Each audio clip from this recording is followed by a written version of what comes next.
Mutation case number কিভাবে generate হয় দেখুন, এখানে একটা নোটিশ আপনাদের দেখিয়ে দিচ্ছি। এখানে দেখুন লেখা আছে কেস নম্বর MN 2024-1407 1925। এইটা হচ্ছে কেস নাম্বার 1925টা হচ্ছে কেস নাম্বার। এইটা 2024 সালের কেস, 2024 সালের। MN অর্থাৎ মিউটেশন, MN মানে হচ্ছে মিউটেশন। তাহলে MN লেখা থাকলে এটা ভাববেন মিউটেশন। এখানে যদি ওয়ারিস কেস হতো, অর্থাৎ বাপ দাদাদের মৃত ব্যক্তির জমি যেটা নিয়ে আসতাম, সেটা হচ্ছে ওয়ারিস কেস। এখানে WR লেখা থাকতো। আচ্ছা, 2024 সালের কেস, এটা বোঝা যাচ্ছে। এইখানে দেখুন 1407 লেখা আছে। 1407 অর্থাৎ আমাদের পশ্চিমবঙ্গে 23টা জেলা আছে।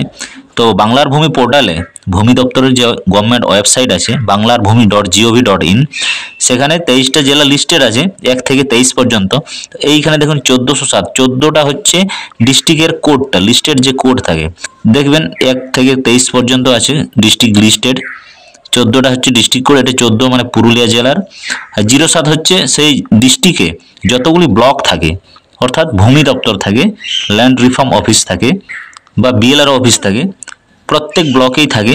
তো সেই ডিস্ট্রিক্টের আন্ডারে যতগুলি ব্লক আছে আমরা বুঝতে পারলাম এটা ডিস্ট্রিক্ট কোড, এটা হচ্ছে ব্লক কোড। তারপর এই দেখুন 1925, এটা হচ্ছে কেস নাম্বার। এই কেস নাম্বারটা এই সালে 2024 সালে জানুয়ারির 1 তারিখ থেকে ডিসেম্বর 31 তারিখ পর্যন্ত যখনই অনলাইনে আবেদন করা হবে মিউটেশনের জন্য, অ্যাপ্লিকেশন সাকসেসফুল হওয়ার পরেই এই কেস নাম্বারটা অটোমেটিক্যালি জেনারেট হয়ে যায় সিস্টেমে, কম্পিউটার সিস্টেমে। তো 0001 এরকম করে যখন ধরুন সেই সালে যতটা মিউটেশন অ্যাপ্লিকেশন হবে, যতটা সিরিয়ালি চলে যাবে 2000, 3000, 5000 সেই নাম্বারটা থাকে। তো এই ছিল case number, mutation case number.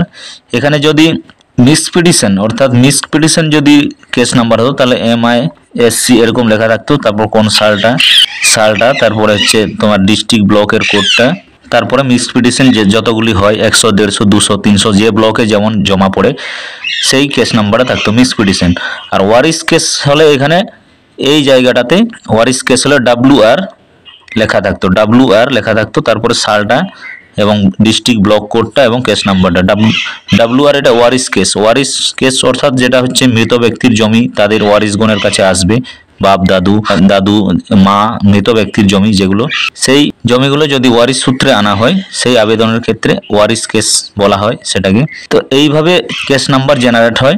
তো এই যে পুরো কেস নাম্বারটা আমরা যখন হিয়ারিং এর সময় এটা হাজিরা জমা দিই, এই দেখুন এটা হচ্ছে হাজিরা, এই দেখুন হাজিরান, এটা হাজিরান লিখিতভাবে জমা দিতে হয় যে আমি উপস্থিত হয়েছি। তো এইখানে সেই যে কেসের জন্য উপস্থিত হবেন দেখুন ওয়ারিস case, WR, mutation case, miss case, তো এইখানে লিখে দিতে হয়। ধরুন এইখানে 1925 কেস নাম্বার, তো এখানে শর্টে 1925 বাংলা এবং ইংরেজিতে, তারপর পাবলিক করে সালটা 2024 সালটা লিখে দিলেই হয়ে যায়, বুঝে যাবেন।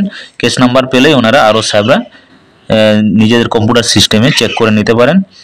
আর এখানে যিনি হাজিরা দিচ্ছে তার নামটা লেখা হবে, স্বামী বা পিতার নাম লেখা হবে, অ্যাড্রেস লেখা হবে, এখানে তারিখটা লেখা হবে।